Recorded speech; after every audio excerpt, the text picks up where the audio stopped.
So one of my customers came to me this week with a use case that I had never seen before, but I thought it was pretty interesting. And I think it's one of those that while the specific use case was related to my product, this can apply for any reporting that you're doing in Salesforce where a date is involved. All right. So I'm going to open up my Excel just to show you what we're trying to get at. And then we'll kind of go through and build this out. So basically, this is what they had shared with me. They want to be able to generate a report in Salesforce where, for whatever they're grouping by, this could be opportunity name, this could be, product, projects, whatever it is.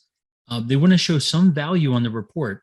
And then in the headers, they want to show the calendar month only for the current year. And then when you get into future, they want to then group it by year. So essentially doing two different types of grouping on the same report. Current year stuff, they want to have the columns in months. And then anything in the future, they want to group it by calendar year. So I got to thinking how we might actually do this in Salesforce, or what options would we have to actually accomplish that. So that's what I'm going to walk through today. Just a quick example of how we would build out a report like this.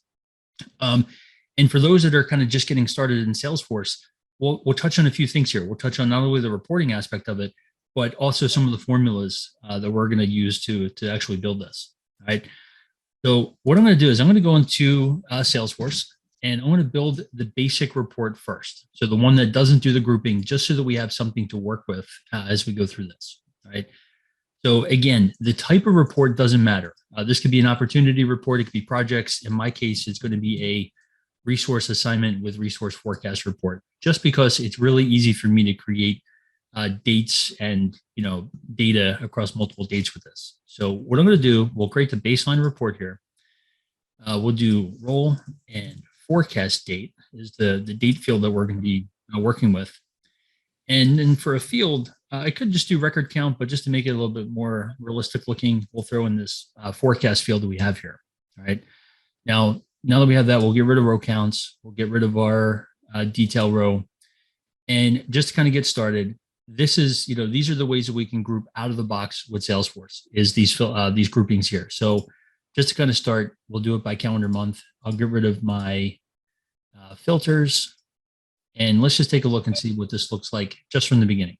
All right, so here we go. We have all the calendar months, but you notice that as we go to the right, even the future months, 5 years out, they're still showing as a month. So we need some way to show these columns up until December as the month, but then group these ones by year as they go into the future.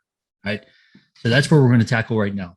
Now, just so that I have this report to work with and we don't have to keep rebuilding this every time, I'm just going to save this real quick. We'll save this as year and month just for now. And, it doesn't matter where we save it for now. Okay, so before I get into this about, building out these formulas and how we might accomplish this, does anybody have any initial questions on the use case itself or any initial stuff here?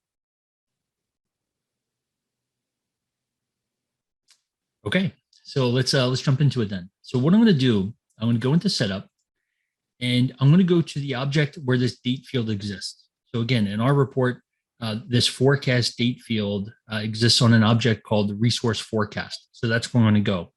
If you were building this on opportunities, maybe using the opportunity close date, you would do the same thing that we're going to do here on the opportunity object.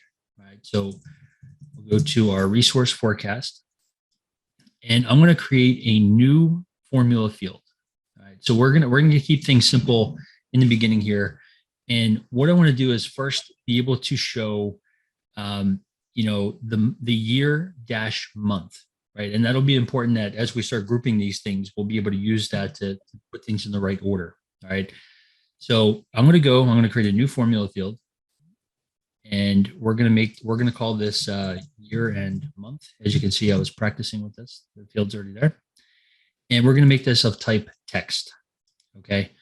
Now, when you get into the formula builder, you have two different options here, right? You got the simple formula, and then you have this advanced formula.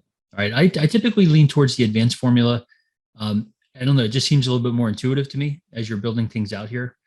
And what we're going to do, we're going to be working with date fields. So I'm just going to jump over to the functions that are available to us and go to the date and time that we have here, date and time functions. So we know that we want to display the year, and we know that we want to display the month, and we want to kind of separate it by like a dash, right? So that's what we're going to shoot for first here. So what I can do is I need the year. So if we look down here, and these are more or less intuitive. If you scan the list, you could usually pick out the one that's the one that you need. So I'm going to click on this year one, and I'm going to insert that.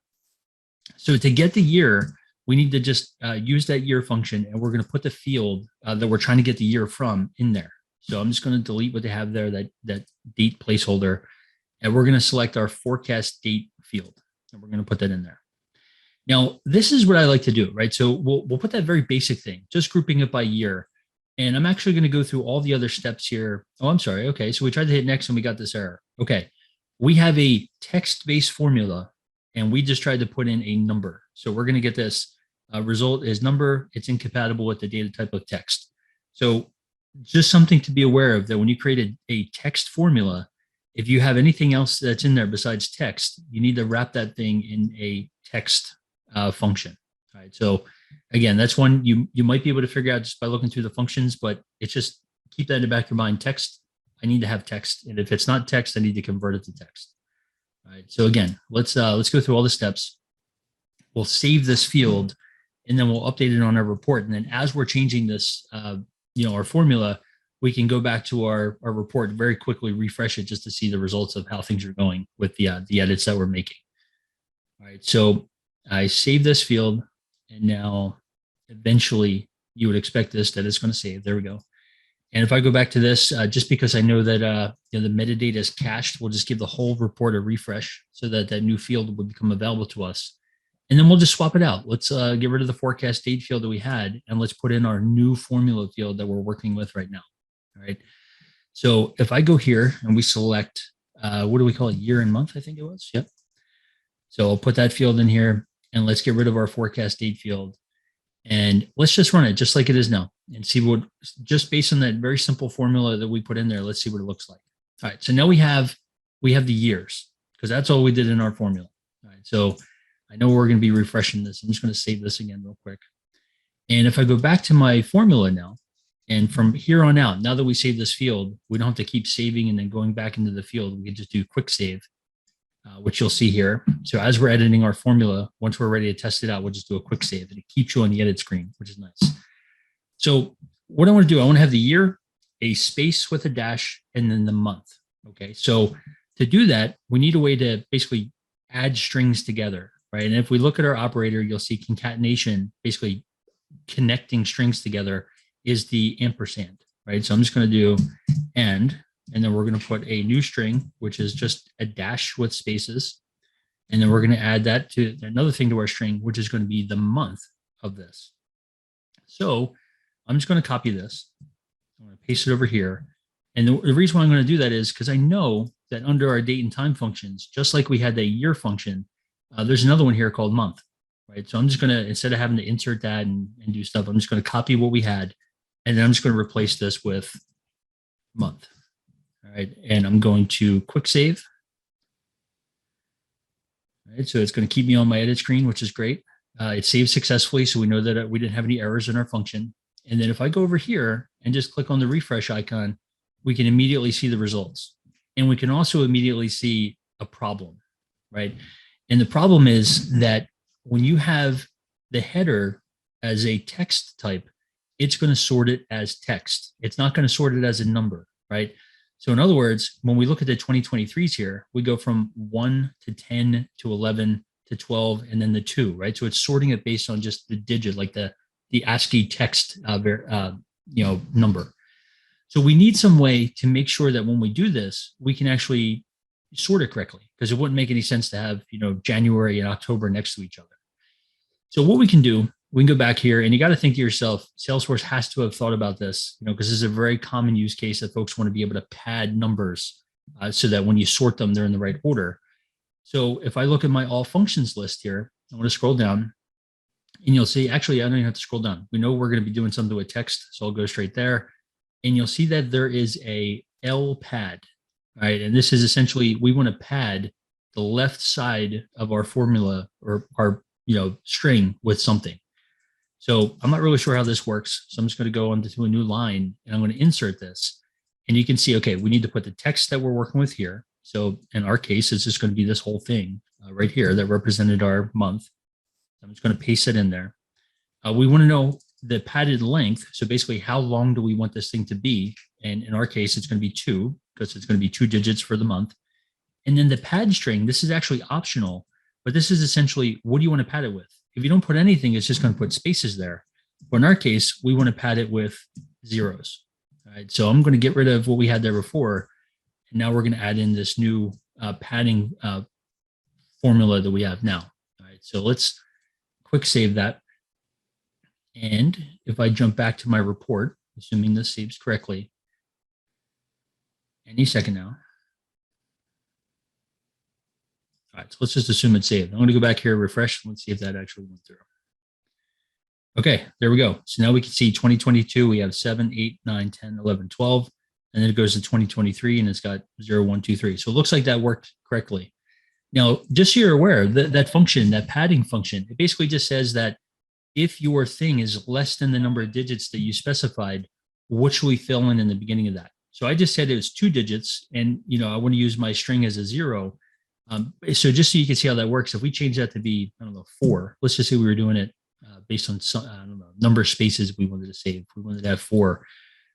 If we save that now and go back to this, what I would expect is that each month is going to have 3 leading zeros, unless it was a 2-digit month, in which case it would only have 2 leading zeros. Bottom line is that LPAD lets you say exactly how long you want that string to be. And if it's not that long, what character do you want to put in the beginning until it is that long? So that's what that is. So let me take a pause there again. Right now, where we're at is we have our months, our year dash month, and we've used a couple different formulas. Let me just pause there. Any questions on what we've done thus far?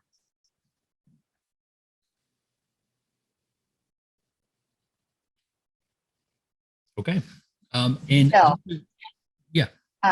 Yeah, if you could go back to the formula and just like talk through, like just say the formula again, that'll help it sink in for me. Yeah. So in this case, if we look at our report, we have a year, a dash, and then the month. Okay. So if we look at our formula, this is the year. So it's basically just whatever that date field that you want to use. We wrap that in a function called year. And because we're displaying this on a text-based formula, we wrap that number that gets returned, like 2022, we wrap that in a text function, which converts it into a string so that it can be used in this formula. Then we want our dash. So we have the way that we connect strings together is with this ampersand. So we have that, and then we're connecting a space, a dash, and a space. And we know that that's a string because it's got the double quotes there in this case. So we have the year text, we have a space dash space, and then we're adding in what's going to represent our month, which if we start from the middle and work our way out, we get whatever our date field that we care about is. We're wrapping that with a month function. So that gives us the number. So 1 through 12. We're converting that number into text so that we can work with it, as a string as part of this thing that we're putting together, like a text field. And then because we want to make sure that as we're using that as a header, that we want it to sort correctly, we need to make sure that 2 is treated as smaller than 10, right? So we can't just have 1, 2, 3, 4 all the way to 12. We need to actually pad our single digit months with a leading 0 so that when we sort it, it'll be sorted in the correct order. And that's what this LPAD function is that we have right here. Okay. So all that together with the year, the space with a dash, and our month that's converted into a 2-digit text value, that's where we're at right now. So we got to the part where we have at least the year and the month together. And then now the next thing that we need to tackle is, well, how do we get that then where it does that for the current year, but then for years in the future that it groups them all into one? And that's where we're going to tackle right now. All right. So what I'm going to do, I'm going to go back to our formula here. And depending on how complex these formulas get, sometimes you start adding a bunch of parentheses and a bunch of pluses and ampersands and all that kind of stuff. You can get lost pretty quickly as far as what goes where. So what I'm going to do before we add any additional logic to this, I'm just going to save this one. I'm going to save this formula and we're not going to work with that direct formula anymore. So what I'm going to do is I'm going to go back here and I'm going to create a new formula that's going to reference that one. And that way we kind of keep the complexity, for each individual thing we're building separated. That way it's a little bit easier to kind of keep track of what we're doing. So I'm going to create this now, a new formula field. We're going to call this grouped date. Okay. And we're going to make this a type text. And just like we did before, I'm going to save this with just something in here just so that we can save it, and then we'll get back into that edit screen.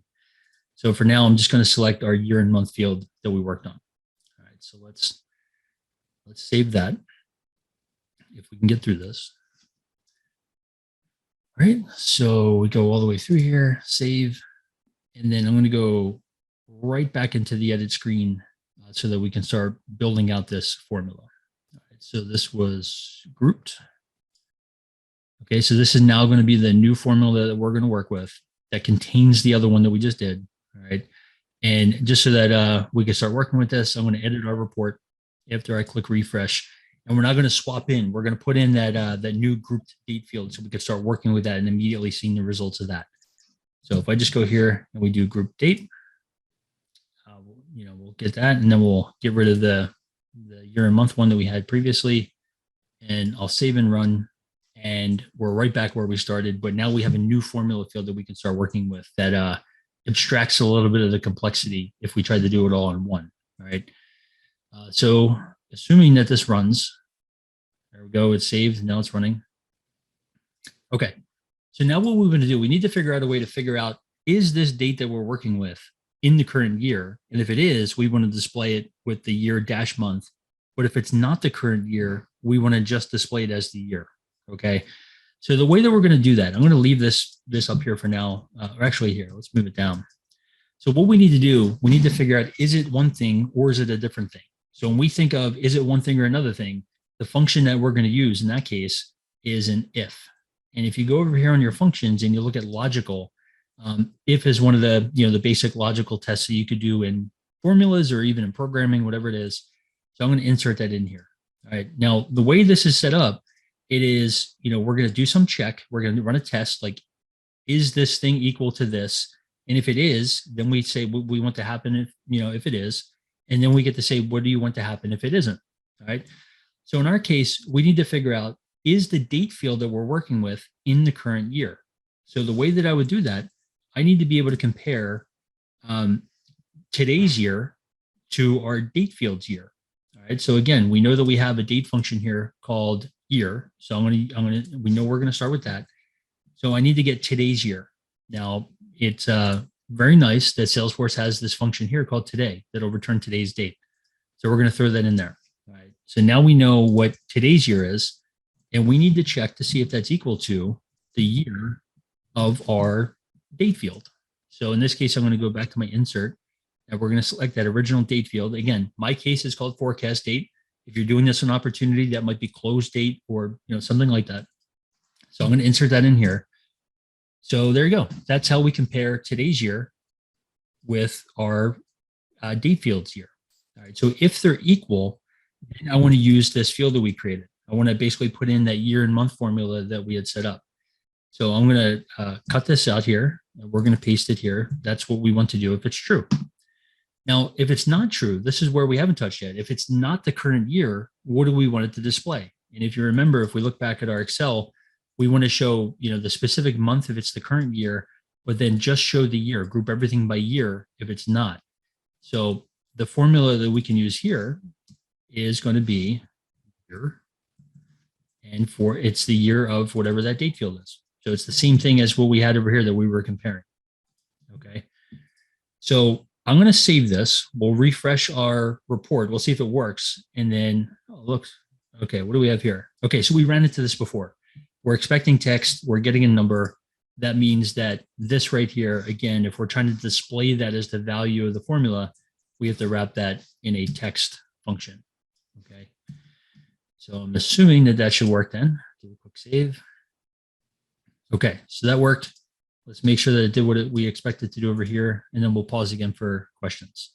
All right, there we go. So that's pretty good. That's pretty far based on what our requirement was, right? We have, in the case where it's the current year, 2022, we're breaking it out by individual months. And then as we get beyond 2022, it's going to group it by those calendar years. All right. So before we add one additional layer of complexity onto this, let me take just another quick pause. Any questions? Stephen, I see you had your hand up.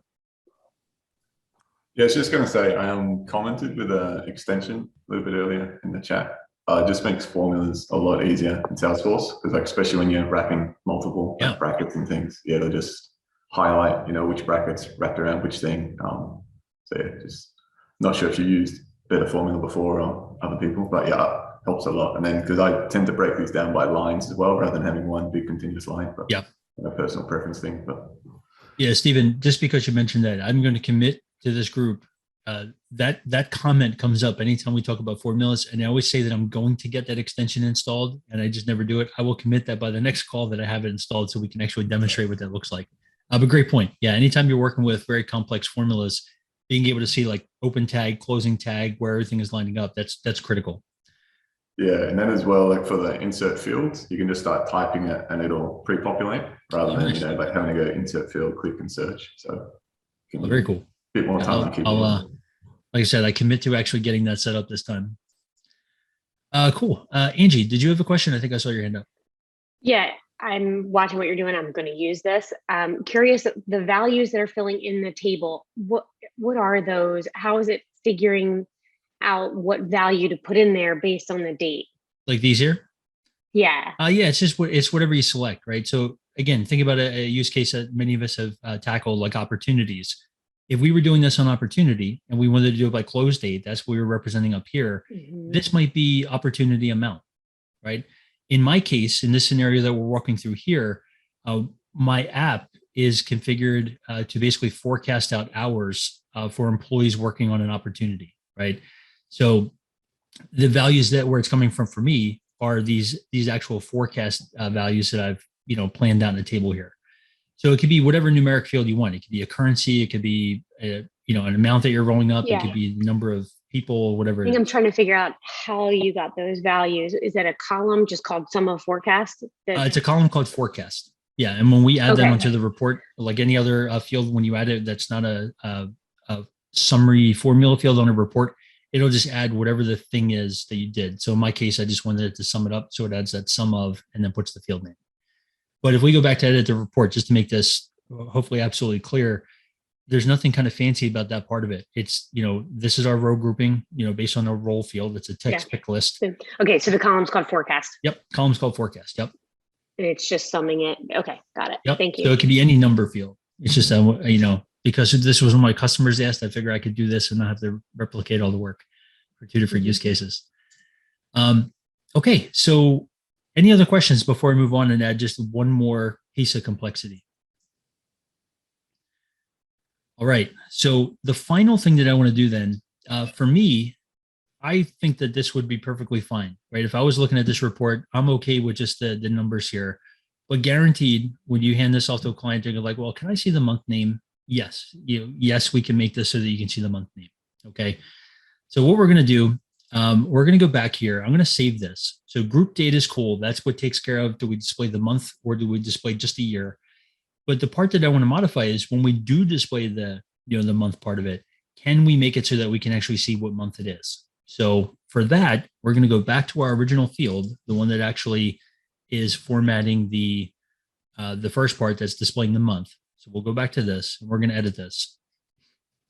And we're going to use another function that is super useful that you would get a ton of use out of for your formulas as you're building it out in your Salesforce work, called a case statement. Okay. So if we go back to our functions and we go back to logical, we used if before, and that lets us test one thing. And based on that one thing, we could set set something, or we can set the other thing if it's false. What a case statement allows us to do, it allows us to do a bunch of those checks and then do a bunch of different things, right? So I'm just going to insert this in here and I'm just going to format this just so it makes a little bit more sense. So we have some expression. It's the thing that we're looking to test. And then we get to identify what are the different combinations, like what could this be? So in other words, let's say this was opportunities and we were doing it based on stage name. We might say case stage name, and this could be qualification. And then if it is qualification, we want to return a 2. And if it's prospecting, we would return a 7, whatever it is, right? So you can basically say, here's the thing I want to check. And then for each of these different value options, here are the different things that I want to actually return as, my result. So in our case, the thing that we want to check is the month of our date field. So just to make our lives easy, I'm just going to copy this because we already have it here. And we're going to plop that in there for the expression. And now we just need to check 1 through 12. So I'm going to we'll kind of start off with a 1. I'll put our string for Jan. And then this is where we're going to just put a couple spaces here. We'll say 1, 2, 3, 4, 5, 6, 7, 8, 9, 10, 11, 12. Okay. And then just, this is where y'all just get to watch me type. So Feb, March, APR, no. So April, May, June, July. Now, see, a better presenter would have had all this to just copy and paste in here, but whatever. October, November, December. Okay, and then we just got to go through real quick and just say 2, 3, 4, 5, 6, 7, 8, 9, 10, 11, and 12. And if somehow through some crazy active whatever that we can't find the month number, we're just going to return other. Okay. So basically this is going to say based on the month. So I want you to look at the month and whatever that month is, if it's a 1, I want to return Jan. If it's a 2, I want to return Feb, 3, March, and so on. Right. And then if we can't find a match, just return other. Though I don't think that in this particular use case, we would ever have that situation. All right. Hey, Bill, do you need to put the zeros in front of those months? No, because if you remember, the month function that we're using is going to return a number 1 through 12. It's not going to return like 0, 1, like the string that we forced it to do here. So in that case, just a number, and that's what we're testing with, just a straight up number. All right.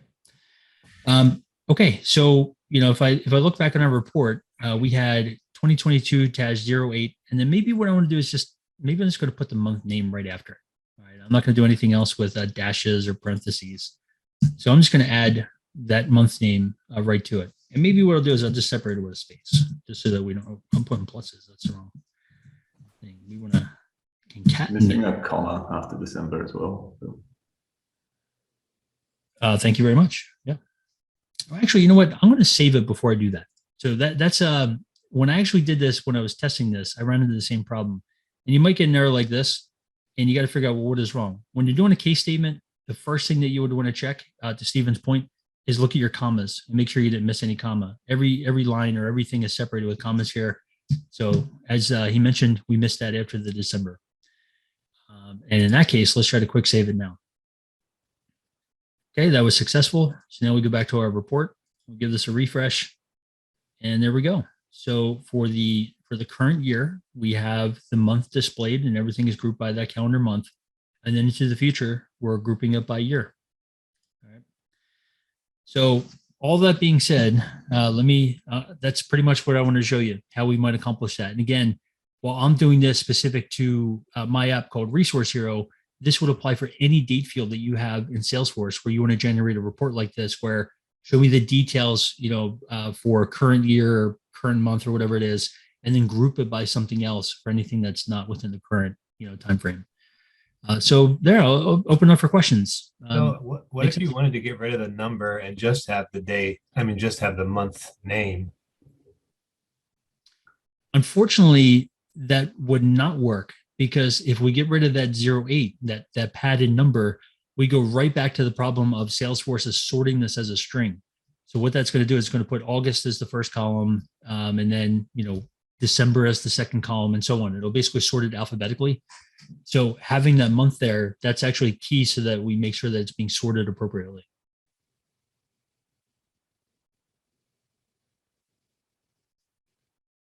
All right. Hope that answers the question. Any other questions on this before we kind of open it back up for just questions in general? How long did it take you to figure out the LPAD solution? How long did it take you to figure out LPAD? I honestly, this was the first time I've ever used LPAD. I didn't even know Yeah, it I was was a gonna say, thing. I haven't seen it. I would have been pulling my hair out for a while. Yeah, but I was kind of Yeah, scrambling to try to figure out how to actually get this to sort correctly, and then I was kind of grasping at straws, so to speak. So there's nothing wrong with having no idea what you're going to use and just kind of filtering through these and see if anything jumps out at you. And I just happened to see it. So yeah. All right. So I'm going to stop my share. And I guess we can open it up then for questions. And I'm going to go through and see. I don't know if I missed any comments or questions in the chat, but does anybody have any questions at all, whether it was on what we covered here or just in general? Hey, this is Frank. I just wanted to say, LPAD, there's also RPAD, depending on what you want to do. The options there. So it's left pad, right pad.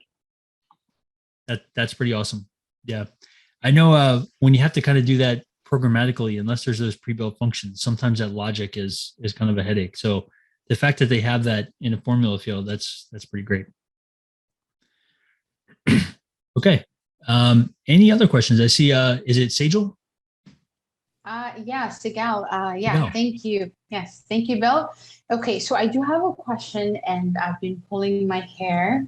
It's about a trailhead, and that's okay, right? Like, I really want to understand, and I think one of the biggest things for me right now is the filing system on Visual Code, like especially on LWC. So I'm a bit confused. Yeah. I spent a long time. So if I can maybe, I don't know if you can help me. Sure. If you want to share your screen, I'm happy to take a look at it. Yeah, sure.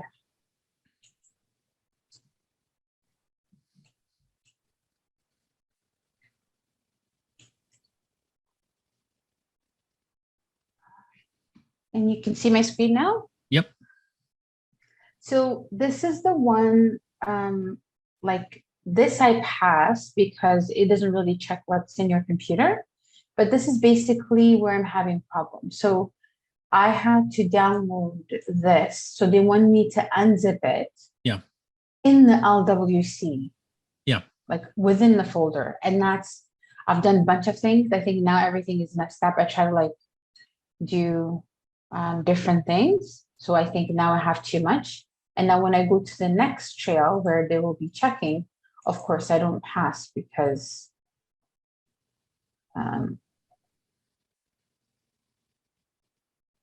this is not the right one. That one. I haven't done this this module. I might have to check this out. Yeah. Hopefully you can help me too. Yeah, let's see. What's the error that you're getting when you do this? Yeah, this is the. Okay, I think it's just telling me that the component is not there. What's going to be amazing is if it actually passes, and then. Oh my God, I know. Like no, no, I don't think. Okay, so we can't find lightning component name selector. Okay, so can we take a look at your VS Code? Yeah, if I can find it. I mean, I did open it. So here's the LWC. Okay, now do me a favor, just so that we can see what we got going on here. Can you? Oh yes, yes. No, you're good. You're good the way it was. Oh, okay. Yeah, if you can maximize VS Code again, like you had. The only thing that I would ask you to do is, you see where it says outline just under your folder structure? Just grab that line right above the word outline on the far left there, like where your folders are, just underneath of that. And then make it smaller, right? There we go. So at least I couldn't see it. Here. Thank you. Okay. Okay. So basically what I see here, if you scroll down a little bit, we have our main default, and then that's where you're going to put all your stuff. And then you have a lightning component called bike card. You have one called data. You have one called list. And then if you keep going, you have tile. Keep going, keep going. Okay. Now scroll up. I noticed that you have another folder called LWC, but it's outside of your folder structure for default main. Like if you go all the way to the very top. See how you got that LWC folder there? Yes. I bet you there's a selector component in there. Yes, okay, there is. I'm wondering if you just need to move that inside the other LWC folder. Yes, and I'm going to ask that silly question. This is where I need help. Okay, so I just like grab and drag it, right? Well, I wouldn't grab that part of it. I might grab the bike selector app folder and just drag that down underneath LWC. Yeah. And then just to make sure that nothing blew up, if you scroll down, you should now be able to see that folder within there. So that might be part of what the issue was. But if you deploy that and then check, then maybe we can go from there. So this is the bike selector app, right?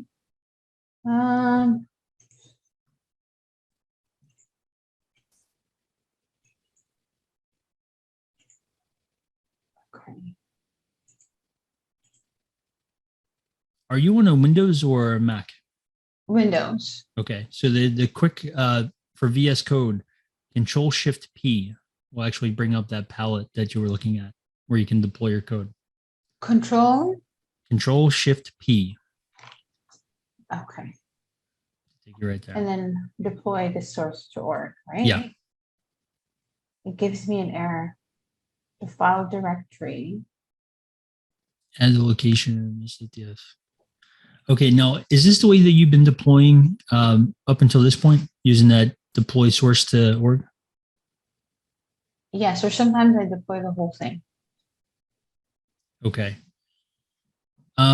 Now, did that work before we moved that folder? No, it didn't. So like before this, everything else worked. But then once I put in this folder, this is where everything. No, it's not. It's always giving me an error. Okay.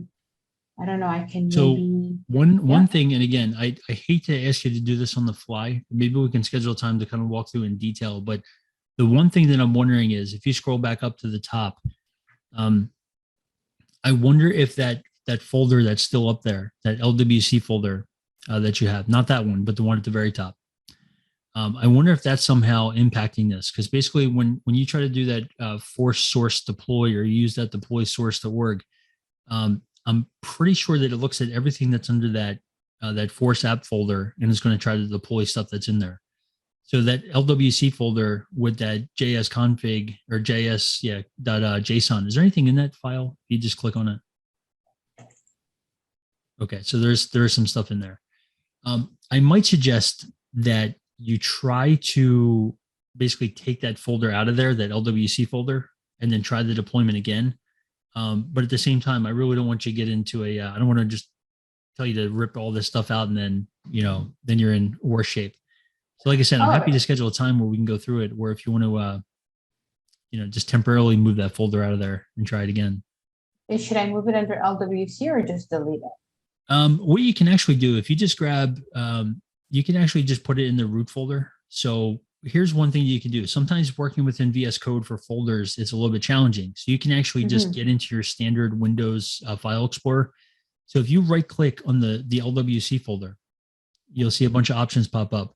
One of them is reveal in file explorer. It's the fourth one down there at the top. Okay, and that's going to bring up your standard folders, within Windows.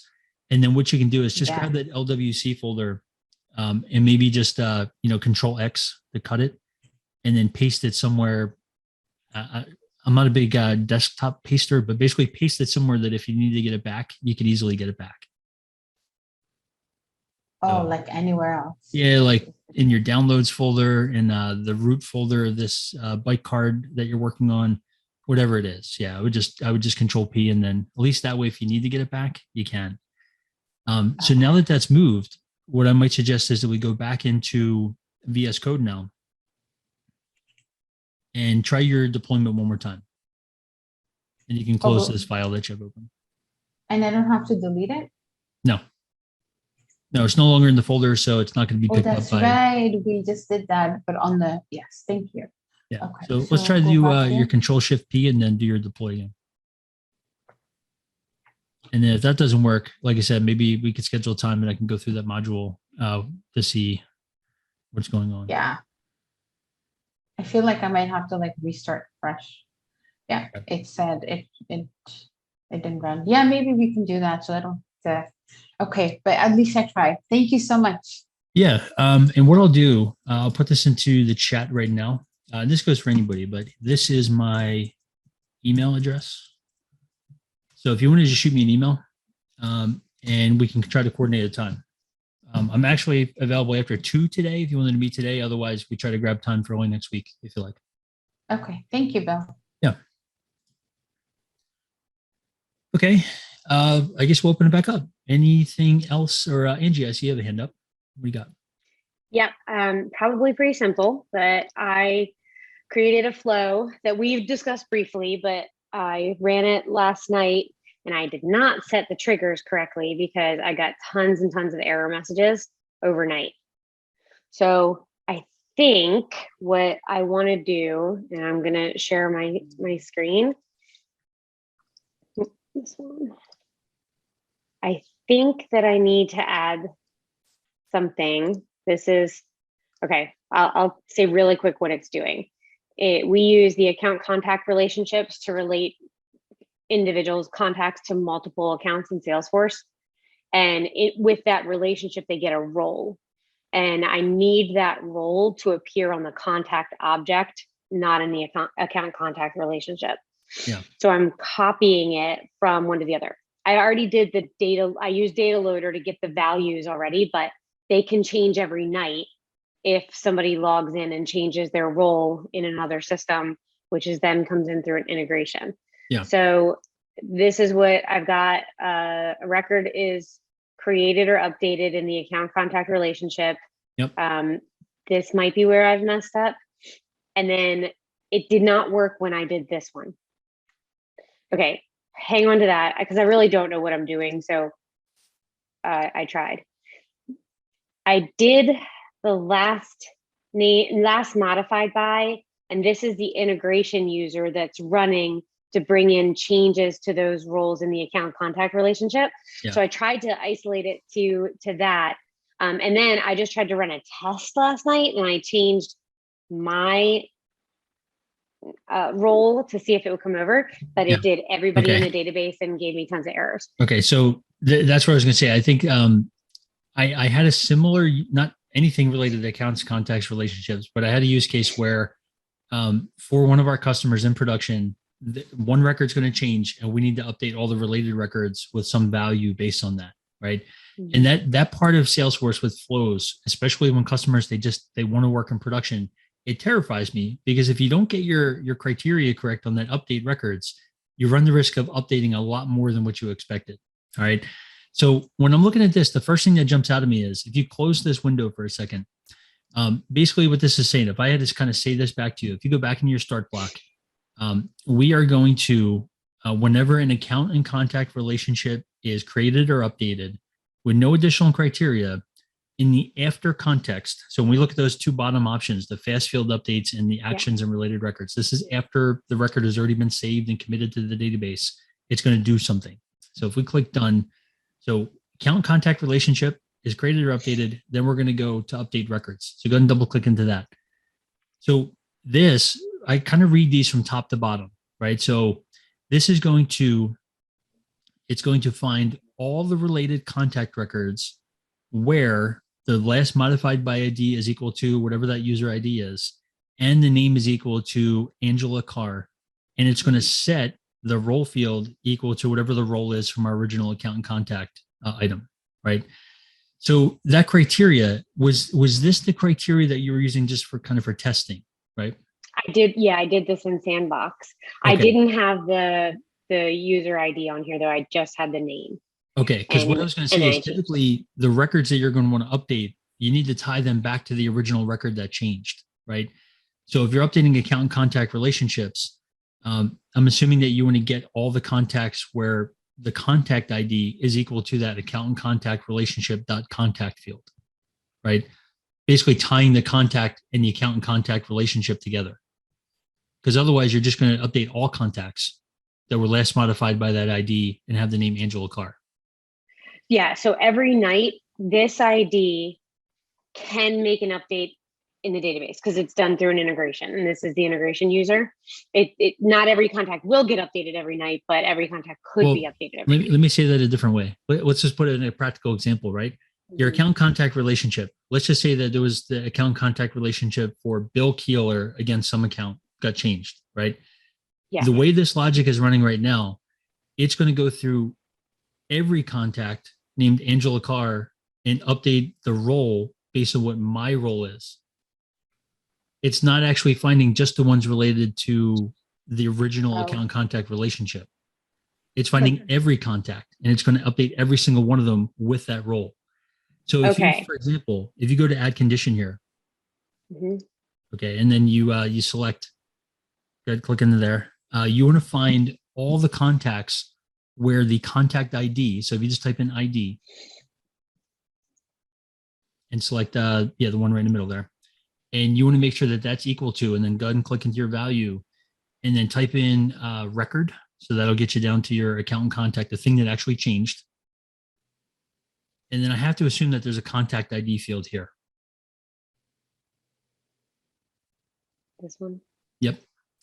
Okay, so this now is going to say, if the Bill Keeler account contact relationship has changed, find me all the contacts where Bill Keeler is, like, that's the contact, and update the role to be whatever that account contact relationship role is. So without that criteria specifying, find me the contacts where it actually is related to that original record that changed, it would just go through and update every contact that you have. So you need that line there to make sure that the contacts you're updating are actually relevant to the thing that actually changed in the first place. Okay. So I only had this in here because I was trying to test it.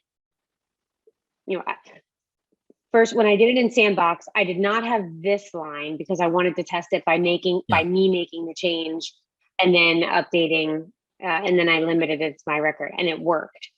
But I just not understanding. But so do I need to take this out because I don't want to limit it to Angela Carr, but this didn't work anyway. Yeah. So let's think of it like this. Think about the scenario where you have opportunities and opportunity products, right? Very, very common use case. Opportunities, assign a couple products as opportunity line items is what the object is, right? And you want to make sure that whenever somebody goes in and I don't know, they change a field on the opportunity, you want to go through and make sure that you update all the related products with, some update you need to make, right? So opportunity changes, I want to update all the related opportunity line items. Now, if you create a flow, it's going to look very similar to what you have here. You're going to have a record triggered flow and opportunity that when something changes, you want to go ahead and update all the related products, right? So if you created your flow that update records element to say, update all the products and set whatever the field is equal to, that opportunity field, it's going to try to update not only the opportunity products related to that one opportunity, but all the other opportunity products as well, because you have to say only the products related to that original opportunity that changed. So you have to tie in the thing that's being updated to the original record that is changed, right? So here, if you're trying to update the contact that is related to that account and contact relationship that changed, you have to tie it into that original contact opportunity account and contact. So that's what that third line item is right there. Okay. Right. So isn't it best practice to have that third line be the first one, because the where clause would find that ID first rather than scroll through all the last modified bys? As far as like the performance improve, based on the ordering of the fields, I'm not sure. But for me, I always, before I do anything else or add any other kind of criteria, I always want to link it back to the thing that I want to, that's driving the change. Because if you miss that, like for me, it keeps me up at night. The only thing worse than recording a demo as a chipmunk is accidentally updating records in the client org where you didn't intend to. So I always put that criteria first to make sure that the only things that are going to be updated are the ones that I actually want to be updated. And when you're thinking about this, Angie, maybe another way to think about it is if you had a nightly job that was going to update 400 account and contact relationship records, right? You're designing your flow. Don't forget about it. There's other things you have to worry about, but just forget about for a minute that there's 400 things being updated all at once. All you need to know is that what is supposed to happen when one record gets updated. That's what this flow needs to focus on. So if you keep that in mind, okay, if one record is being updated, what are the related records that need to be updated, and how are they related to that one that changed, right? Okay. So I hope That makes sense. It did help. So I'm saying when there's an account contact relationship change for this ID, update the contacts related to that. Yeah. And this is right down here. Yeah. So that This part, is the field. Okay. But I assume I want to take this out. I think you could probably take that out. Yes. And then should I do what I don't remember the gentleman who just spoke? Should I change those or not? You probably, I'm assuming that you would want this to happen regardless as to who actually changed it. So that first line item, you could probably take that out of there as well. Okay. But okay. Yeah, if you wanted to just make sure that it was there just for testing, I think it would be okay in this order. Generally speaking, though, I do think it's a best practice to put that line where you're restricting the things that you're updating, or you're restricting the things that you're going to be deleting first, because I'm just terrified that I'm going to forget it and then throw away a whole bunch of client data, you know. And then, but is this going to update everybody in the database right now? Say that one more time. Is this going to update everybody in the database right now when I save it? No, what's going to happen is that if one account contact relationship is updated, it's only going to update the contacts related to that account contact relationship. So in other words, if you had a contact related to one account and that role changed, it's going to go through and update all the contacts and set that role as well. Okay. Okay. Cool. That's it then? And just to be clear, your account and contact relationship, you want that to drive the role field on your contact. That's right. Yes. Okay. Okay. Well, I hope that helps. And again, I'll make the same statement to you. If you wanted to walk through this in detail and actually go through some of the debug and testing together, shoot me an email. Happy to jump on a call. Okay. Okay. I think I'll just activate it, see what happens. Oh, it's just data. I can always change it. I don't know about that, but I did it yesterday and it worked. Okay, I don't know if this call is going to be recorded for quality assurance and training purposes. I'd had nothing to do with this. So, all right, cool. Well, we have a few minutes left. I see Amar, you have a hand up? Yeah, thanks, Bill. So really quick, if you're speaking, I'm having trouble hearing you. Might be on my side though. Sorry, can you hear me? Oh, I can hear you now. Yep. Oh, great. Thanks, Bill. So I have created custom labels and reference those custom labels on my screen flow. So what I store in those custom labels, the ID record type. Your audio cut out again. Sorry. What about now? Can you now it's good. Yeah, now it's good. Yes. Not sure what's happening to my microphone, but so I create those custom labels, right? And I reference them in my screen flow. And now I'm trying to deploy them from one org to another. But the problem that I'm dealing with, those custom labels are not retrieving from the VS Code. And I'm not sure if anybody ran into that issue before. So so that is something that I am actually familiar with. So if I kind of summarize what you're looking to do here, you in your Salesforce org, you created a bunch of objects and custom labels and logic and stuff like that. You're trying to pull it in the VS Code so that you can then turn around and deploy that to another dev org or another org somewhere with those changes. That is correct. Okay, so this is the part where they say never to do this kind of thing live, but I'm going to share my screen. Let's just see if we can replicate what you're trying to do here. So I appreciate it. Thank you. Yeah, no worries. I'm going to go into my org, and before we make any additional changes, what I'm going to do is go into here, and I'm going to pull all the other changes that we just made from our org, so we're starting fresh. Sure. So we'll just do that. And we have 3 minutes to figure this out. Let's see if we can do this here. Of course, that's when VS Code is going to decide to be really slow. All right, I'll come back to that. So let's go into our org. I'm going to create a custom label called something. Let's see, new custom label, some label. We're going to give it a value of this is my label. So what I would expect to have happened, because the Scratch org that I'm working in has track changes turned on, when we come into VS Code, I should be able to retrieve that, and it should be able to pull that into, I believe there should be a folder here called just labels.